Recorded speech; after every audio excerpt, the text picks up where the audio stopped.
ಚಿಕ್ಕಜಾಲ ಬಳಿ ಕರವೇ ಕಾರ್ಯಕರ್ತರ ಮೆರವಣಿಗೆ. ಕರವೇ ಕಾರ್ಯಕರ್ತರನ್ನ ಪೊಲೀಸರು ತಡೆದಿದ್ದಾರೆ. ಪೊಲೀಸ್ ವಾಹನವನ್ನ ಅಡ್ಡ ನಿಲ್ಲಿಸಿ ಪ್ರತಿಭಟನೆಗೆ ತಡೆ ಒಡ್ಡಿದ್ದಾರೆ ಪೊಲೀಸರು. ಕರವೇ ಕಾರ್ಯಕರ್ತರನ್ನ ತಡೆದಿದ್ದಾರೆ ಪೊಲೀಸರು. ಚಿಕ್ಕಜಾಲ ಬಳಿ ಕರವೇ ಕಾರ್ಯಕರ್ತರು ಮೆರವಣಿಗೆ ನಡೆಸ್ತಾ ಇದ್ರು. ಆ ಮೆರವಣಿಗೆಯನ್ನ ಪೊಲೀಸರು ತಡೆದಿದ್ದಾರೆ. ದೃಶ್ಯದಲ್ಲಿ ನೋಡ್ತಾ ಇದ್ದೀರಿ ನೀವು. ಚಿಕ್ಕಜಾಲದಿಂದ ನೇರ ಪ್ರಸಾರದ ದೃಶ್ಯ ಇದು. ಕರವೇ ಕಾರ್ಯಕರ್ತರು ಇಲ್ಲಿ ಪ್ರತಿಭಟನೆ ನಡೆಸ್ತಾ ಇದ್ರು. ಕೈಯಲ್ಲಿ ಕನ್ನಡ ಧ್ವಜವನ್ನ ಹಿಡಿದು ಘೋಷಣೆಯನ್ನ ಕೂಗ್ತಾ ಇದ್ರು. ಸಾಕಷ್ಟು ಸಂಖ್ಯೆಯಲ್ಲಿ ಕರವೇ ಕಾರ್ಯಕರ್ತರಿದ್ದಾರೆ. ಈ ಮೆರವಣಿಗೆಗೆ ಪೊಲೀಸರು ತಡೆ ಒಡ್ಡುತ್ತಾರೆ. ಚಿಕ್ಕಜಾಲ ಬಳಿ ಕರವೇ ಕಾರ್ಯಕರ್ತರ ಮೆರವಣಿಗೆ ಒಂದು ಕಡೆ ಆದ್ರೆ, ಮತ್ತೊಂದು ಕಡೆ ಬೆಂಗಳೂರಿನ ಬೇರೆ ಬೇರೆ ಏರಿಯಾಗಳಲ್ಲಿ ಕರವೇ ಕಾರ್ಯಕರ್ತರು ಹೋರಾಟವನ್ನ ನಡೆಸ್ತಾ ಇದ್ದಾರೆ. 27ನೇ ತಾರೀಕಿನ ತನಕ ನಾವು ಗಡುವನ್ನ ಕೊಟ್ಟಿದ್ವಿ. ಇಲ್ಲಿ ತನಕ ಮನವಿ ಮಾಡಿಕೊಂಡಿದ್ವಿ, ಸಂದೇಶವನ್ನ ಕೊಟ್ಟಿದ್ವಿ. ಆದಷ್ಟು ಬೇಗ ಕನ್ನಡ ಬೋರ್ಡ್ಗಳನ್ನ ಹಾಕಿ, ಇಂಗ್ಲಿಷ್ ಬೋರ್ಡ್ಗಳನ್ನ ತೆಗೆದು ಹಾಕಿ ಅಂತ. ಆದ್ರೆ ಯಾರು ಕೂಡ ಅದನ್ನ ಸೀರಿಯಸ್ ಆಗಿ ತಗೊಂಡಿಲ್ಲ ಅನ್ಸುತ್ತೆ. ಅದಕ್ಕೆ ಇವತ್ತು ನಾವು ರಸ್ತೆಗಿಳಿದು ಇಂಗ್ಲಿಷ್ ಬೋರ್ಡ್ಗಳನ್ನೇ ಪುಡಿ ಪುಡಿ ಮಾಡ್ತಿದ್ದೀವಿ ಅಂತ ಕರವೇ ಕಾರ್ಯಕರ್ತರು ಹೇಳ್ತಿದ್ದಾರೆ. ಘೋಷಣೆಯನ್ನ ಕೂಗ್ತಾ ಇದ್ದಾರೆ. ಕೈಯಲ್ಲಿ ಕೋಲನ್ನ ಹಿಡಿದು ಬೋರ್ಡ್ಗಳನ್ನ ಪುಡಿ ಪುಡಿ ಮಾಡ್ತಾ ಇದ್ದಾರೆ. ಕಲ್ಲಿಂದ ಹೊಡಿತಾ ಇದ್ದಾರೆ. ಕಪ್ಪು ಮಸಿ ಬಳಿತಾ ಇದ್ದಾರೆ.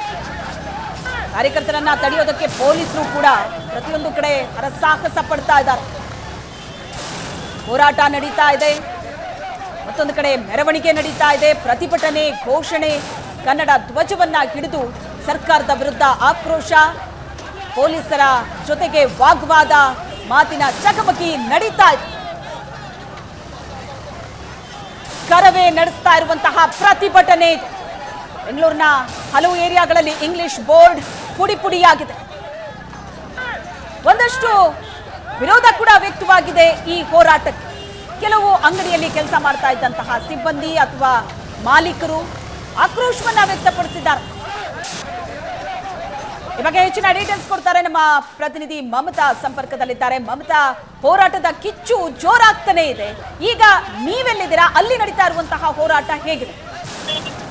ಶ್ವೇತಾ, ಕನ್ನಡ ನಾಮಫಲಕ ಕಡ್ಡಾಯಕ್ಕೆ ಪ್ರತಿಭಟನೆ ನಡೀತಾ ಇರುವಂತದ್ದು. ಅಂದ್ರೆ ನಾರಾಯಣಗೌಡರ ನೇತೃತ್ವದಲ್ಲಿ ನಡೀತಾ ಇರುವಂತಹ ಪ್ರತಿಭಟನೆ ತುಂಬಾ ದೊಡ್ಡ ಮಟ್ಟದಲ್ಲಿ ನಡೀತಾ ಇದೆ ಅಂತ ಹೇಳ್ಬೋದು. ಸಾದಹಳ್ಳಿ ಗೇಟ್ ನಿಂದ ಶುರುವಾದಂತಹ ರ್ಯಾಲಿ, ಯಾವುದೇ ಕಾರಣಕ್ಕೂ ಕೂಡ ನಾವು ರ್ಯಾಲಿಗೆ ಪರ್ಮಿಷನ್ ಕೊಡೋದಿಲ್ಲ ಅಂತ ಹೇಳ್ಬಿಟ್ಟು ಪೊಲೀಸರು ಈಗಾಗಲೇ ತಡೆ ಹಿಡಿದು, ಆದ್ರೂ ಕೂಡ ಅಲ್ಲದೆ ಸಾದಹಳ್ಳಿ ಗೇಟ್ ಬಳಿಯ ಅವ್ರ ಕರವೇ ಕಾರ್ಯಕರ್ತರನ್ನು ಕೂಡ ಅರೆಸ್ಟ್ ಕೂಡ ಮಾಡಿದ್ರು.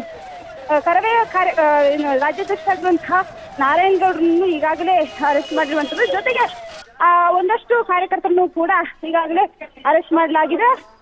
ಆದ್ರೂ ಕೂಡ ಕಾರ್ಯಕರ್ತರು ಯಾರೂ ಕೂಡ ಅವ್ರನ್ನ ಅರೆಸ್ಟ್ ಮಾಡಬಾರ್ದು, ನಾವು ಇನ್ನೂ ಕೂಡ ಪ್ರತಿಭಟನೆಯನ್ನ ಮಾಡ್ತೀವಿ, ಎಲ್ಲೆಲ್ಲಿ ಕನ್ನಡದ ನಾಮಫಲಕ ಇಲ್ವೋ ಅಲ್ಲೆಲ್ಲವೂ ಕೂಡ ನಾವು ಅದನ್ನ ಬ್ಯಾನರ್ಗಳನ್ನ ತೆಗೆದು ಹಾಕ್ತೀವಿ ಅಂತ ಹೇಳಿ ಈಗಾಗಲೇ ಪಟ್ಟನ್ನ ಹಿಡಿದಿರುವಂಥದ್ದು. ಹಾಗಾಗಿ ರ್ಯಾಲಿಯುದ್ದಕ್ಕೂ ಕೂಡ ಅಂದ್ರೆ ಅರೆಸ್ಟ್ ಮಾಡಿದ್ರು ಕೂಡ ನಾವು ರ್ಯಾಲಿಯನ್ನ ಮಾಡ್ತೀವಿ ಅಂತ ಹೇಳಿ ಪಟ್ಟನ್ನ ಹಿಡಿದಿರುವಂಥದ್ದು ಕಾರ್ಯಕರ್ತರು. ಈಗಾಗಲೇ ಅರೆಸ್ಟ್ ಮಾಡಿ ಅವ್ರನ್ನ ಕರ್ಕೊಂಡು ಹೋಗ್ತಾ ಇದ್ರು ಕೂಡ ಬಸ್ ಜೊತೆಗೆ ಸಾಕಷ್ಟು ಸಾವಿರಾರು ಸಂಖ್ಯೆಯಲ್ಲಿ ಕರವೇ ಕಾರ್ಯಕರ್ತರು ಕೂಡ ಜೊತೆಗೆ ಸಾಕ್ತಾ ಇದ್ದಾರೆ. ಎಲ್ಲೂ okay, yes, thank you Mamata, ನಿಮ್ಮೆಲ್ಲ ಡೀಟೇಲ್ಸ್ಗೆ. ಒಟ್ಟಾರೆ ಕರವೇ ನಡೆಸ್ತಾ ಇರುವಂತಹ ಪ್ರತಿಭಟನೆ ಉಗ್ರವಾದ ಸ್ವರೂಪವನ್ನ ಪಡ್ಕೋತಾ ಇದೆ. ಪ್ರತಿಭಟನಾಕಾರರನ್ನ ತಡೆಯೋದಕ್ಕೆ ಪೊಲೀಸರು ಕೂಡ ಹರಸಾಹಸ ಪಡ್ತಿದ್ದಾರೆ.